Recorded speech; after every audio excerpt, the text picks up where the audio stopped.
Bonjour, aujourd'hui je vais faire une petite vidéo uniquement sur comment le dessin peut redonner une dynamique à un tableau.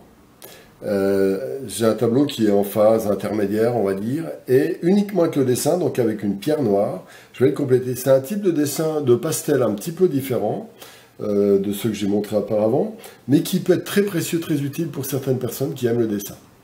Parce que le trait du dessin redonne de la dynamique à des choses qui auraient été, par exemple, un peu rendues confuses par des estompages volontaires ou non. Donc pour cette raison, voilà, donc allons-y directement. Je précise aussi que je fais en ce moment beaucoup de vidéos sur le pastel, mais que je vais faire une longue série de vidéos sur l'huile rapidement. Voilà, bien, donc je vous montre. Alors ça, c'est un village, donc l'idée, je la montre, vous voyez à peine, parce que c'est juste esquissé. Je suis parti d'abord d'une feuille qui était déjà dessinée. J'aime bien récupérer les feuilles dessinées. Pensez que Picasso, lorsqu'il faisait un tableau, enfin, c'est pas forcément mon modèle, hein, mais bon, il salissait volontairement avec les peintures qu'il utilisait pour sa toile du jour. Il salissait la toile dont il se servirait le lendemain. Et c'est une manière aussi de rebondir. Donc, quelque part, utiliser un pastel qui a déjà été utilisé, eh bien, c'est bien. Mais par contre, il faut enlever le surplus de poudre. Il ne faut pas qu'il y ait une piscine de poudre. Donc, je le balaye un petit peu au pinceau d'abord pour enlever l'essentiel de la poudre. Alors, le dessin. Là, donc, c'est un village qui est perdu dans un univers, voilà, donc il est au centre. Il est peut-être un tout petit peu grand, moi je verrai bien. Alors, le principe, c'est simple. Là, donc, j'estompe très légèrement tout ça. Donc, c'est un peu flou. Et je redessine. Alors, je prends une pierre noire. Alors, je dessine à la pierre noire, là. Alors, l'avantage, c'est que même si jamais mon trait était un peu fort, alors voilà, donc, eh bien, je pourrais toujours l'estomper ensuite, hein. Tac.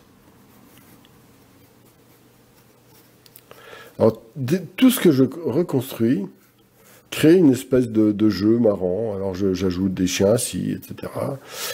C'est une approche, comment dire, simple, ludique, et ça passe pas par la tête, hein. Voilà. Ça passe par une espèce d'instinct, on s'amuse. Voilà, alors j'imagine ici un arbre, ici peut-être même des personnages qui vont être là, la maison qui continue ici. Voilà, tac.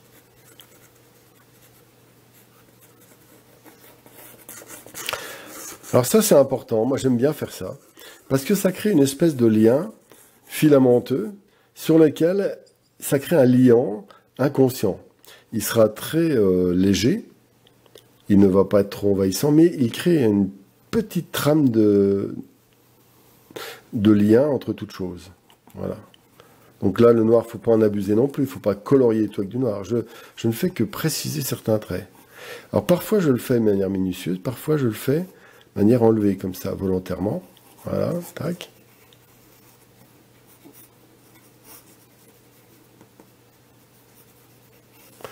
Donc là, je vais ajouter des escaliers. Pourquoi, vous allez me dire, je mets des escaliers, à votre avis? Eh bien, c'est parce que c'est mon bon plaisir. Je fais ce que je veux. Voilà, tout simplement. Voilà, donc là, simplement en marquant des zones plus foncées, je rends les autres plus claires. Voilà.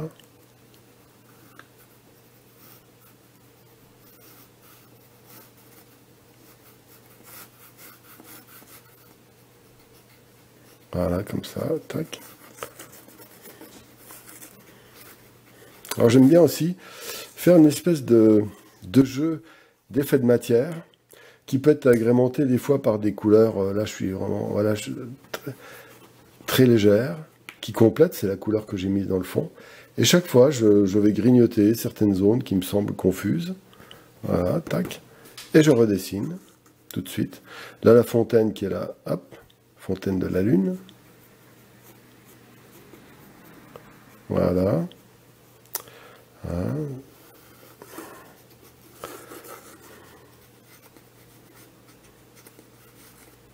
Une cheminée par-ci. Et bien sûr, je reprendrai le pastel après pour compléter. Mais le dessin va donner un peu de vigueur à tout ça. Une fenêtre. Voilà. Alors, je ferai une pause après ma phase de dessin pour réfléchir à comment je vais avancer le reste. Alors, petit point important, je conseille de commencer par le coin, quand vous êtes droitier, quand vous êtes dans une phase de mise en place où les choses sont déjà avancées, je vous conseille de commencer en haut à gauche, tout bêtement. Voilà. Et puis vous voyez la méthode, bon c'est celle-ci, mais on peut aussi hachurer. Quelqu'un me demandait comment on peut hachurer. Alors on peut hachurer juste en utilisant le poids du crayon. Voilà, à peine.